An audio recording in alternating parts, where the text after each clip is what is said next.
Hello प्यारे साथियों, एक नए वीडियो में आप सभी का स्वागत है। इस वीडियो में हम बात करने वाले हैं उत्तर प्रदेश बीएड के प्रथम सेमेस्टर के पेपर 4 की। जी हाँ, पेपर 4, जिसका नाम है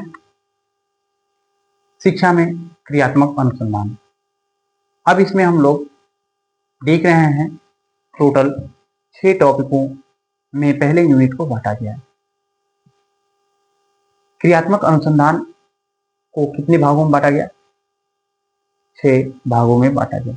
इससे पहले हम लोग चर्चा करें कि जो हमारी किताब है पेपर 4 की, उसका नाम है शिक्षा में अनुसंधान। शिक्षा में अनुसंधान को टोटल 4 यूनिट में बांटा गया, जिसमें से पहले यूनिट का नाम है क्रियात्मक अनुसंधान। अब इस क्रियात्मक अनुसंधान में हम लोग देख रहे हैं टोटल 6 टॉपिक हैं। 6 टॉपिकों का नाम आप देख सकते हैं: अनुसंधान, शैक्षिक अनुसंधान, क्रियात्मक अनुसंधान, मौलिक अनुसंधान, प्रयुक्त अनुसंधान और परंपरागत और क्रियात्मक अनुसंधान में अंतर। पहले यूनिट को 6 टॉपिकों में बांटा गया। उसके बाद हम लोग एक एक टॉपिकों को एक एक वीडियो में कवर किया, जिसमें से ये जो वीडियो है टॉपिक 6 के ऊपर चर्चा करने के लिए, पार्ट 6 के ऊपर। कौन सा पार्ट? पार्ट 6, जिसे आप देख रहे हैं, इकाई 1, पार्ट 6, क्रियात्मक अनुसंधान। एक्सटर्नल रिसर्च यूनिट का नाम है।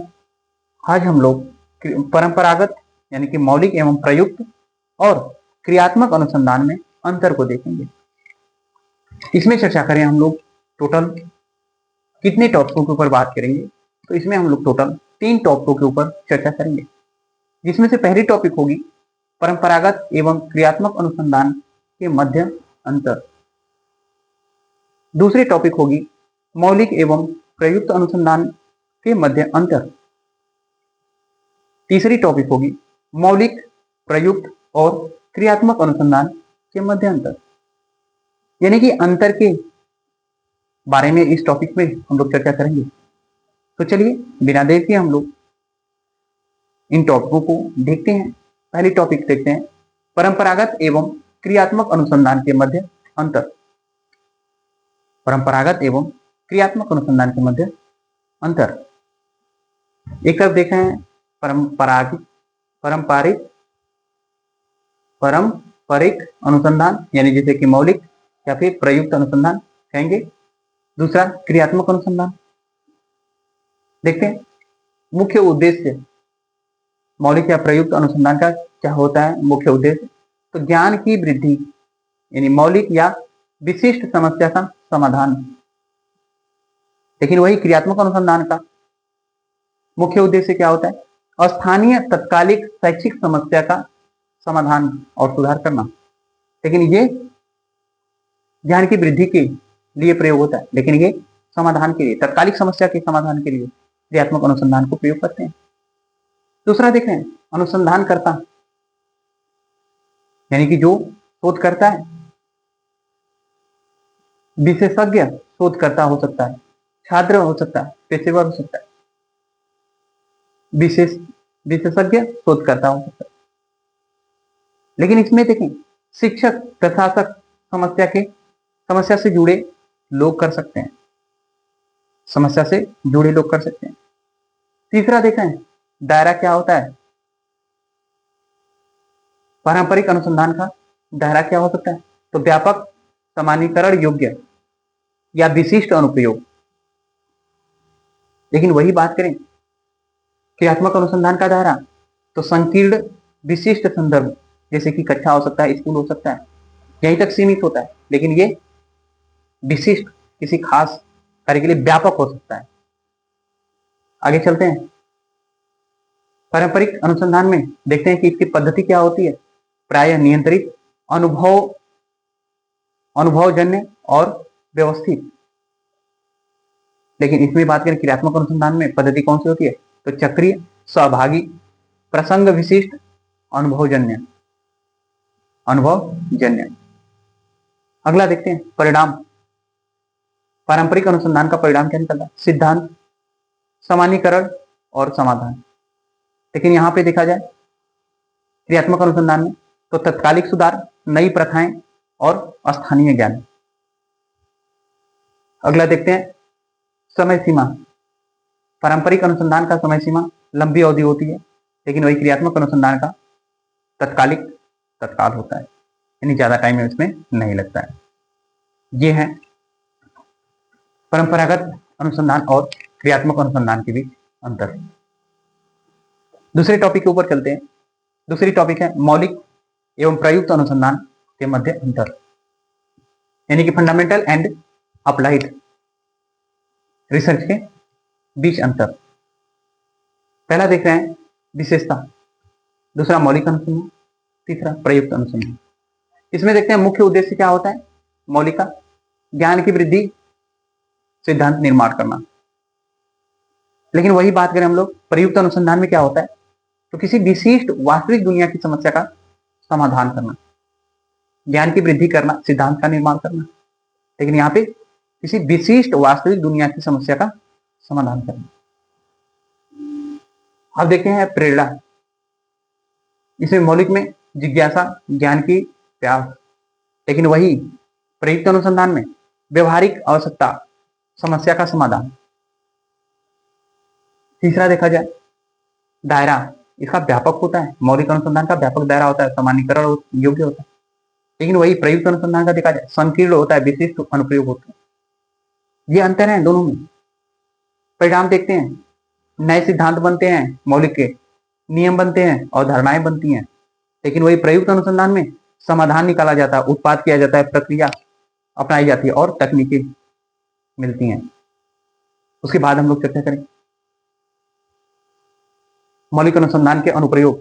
तो अप्रत्यक्ष लंबे अवधि में होते हैं, लेकिन वही प्रयुक्त अनुसंधान के अनुप्रयोग प्रत्यक्ष और तत्काल होते हैं। लास्ट में बातें करें मौलिक अनुसंधान की प्रकृति की, तो इसकी प्रकृति सैद्धांतिक और अन्वेषणात्मक होती है, जबकि अप्लाइड रिसर्च के व्यवहारिक समस्या समाधान होते हैं। ये अंतर है दोनों में। पहली टॉपिक हमने कवर किया परंपरागत, जो कि परंपरागत में मौलिक या फिर प्रयुक्त दोनों को रखा जाता है। फिर उसके बाद क्रियात्मक अनुसंधान के बीच अंतर। दूसरे टॉपिक में हमने चर्चा किया मौलिक अनुसंधान एवं प्रयुक्त अनुसंधान के मध्य अंतर। तीसरे टॉपिक के ऊपर चलते हैं मौलिक, प्रयुक्त और क्रियात्मक अनुसंधान के मध्य अंतर, यानी तीनों को देखते हैं हम लोग। एक तरफ मौलिक अनुसंधान, एक तरफ प्रयुक्त अनुसंधान, एक तरफ क्रियात्मक अनुसंधान। इसके पीछे हम लोग अच्छे से पढ़े हैं तीनों के बारे में।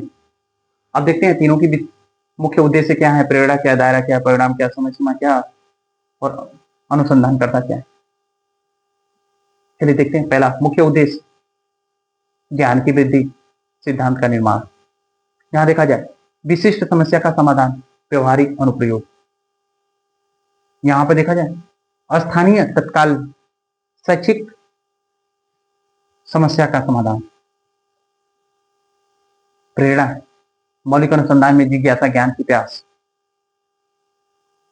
प्रयुक्त अनुसंधान में व्यवहारिक आवश्यकता।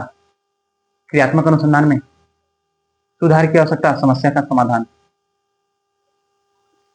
आगे दायरा देखते हैं। मौलिक अनुसंधान का व्यापक दायरा होता है, सामान्यीकरण योग्य होता है। वही प्रयुक्त अनुसंधान का विशिष्ट और प्रासंगिक दायरा होता है। क्रियात्मक अनुसंधान का अत्यंत संकीर्ण और विशिष्ट संदर्भ होता है। उसके बाद हम लोग देखते हैं परिणाम। मौलिक अनुसंधान का परिणाम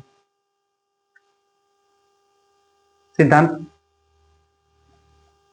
सामान्यीकरण, इसका समाधान, उत्पाद तकनीकें और क्रियात्मक अनुसंधान का तत्काल सुधार, नई प्रथाएं। उसके बाद समय सीमा देखते हैं। मौलिक अनुसंधान का समय सीमा लंबी होती है, प्रयुक्त अनुसंधान का मध्यम से लंबी, क्रियात्मक अनुसंधान का अल्पकालिक चक्रीय होती है। उसके बाद देखते हैं अनुसंधानकर्ता।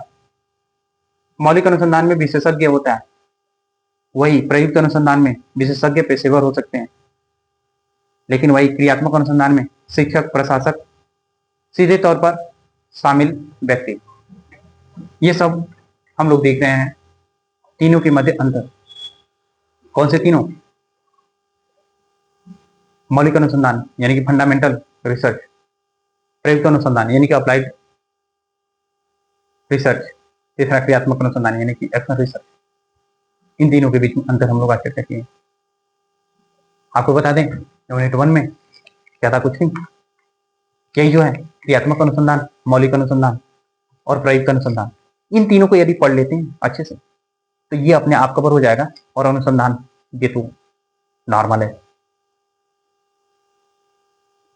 समझ रहे हैं। क्रियात्मक अनुसंधान, मौलिक अनुसंधान, प्रयुक्त अनुसंधान, लास्ट में तीनों का अंतर है।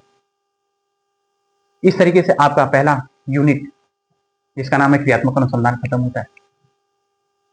उम्मीद करते हैं ये वीडियो आपके लिए बहुत लाभकारी है। यदि पसंद आई तो इसे लाइक और शेयर जरूर करें और कमेंट के माध्यम से मुझे भी बताएं। देखिए कोई भी कार्य करता है तो उसकी मजदूरी होती है, तो आप लोग जो लाइक करेंगे, कमेंट करेंगे, वही हमारे लिए मजदूरी है, और बाकी सब तो आप समझ सकते हैं। So thank you for watching this video.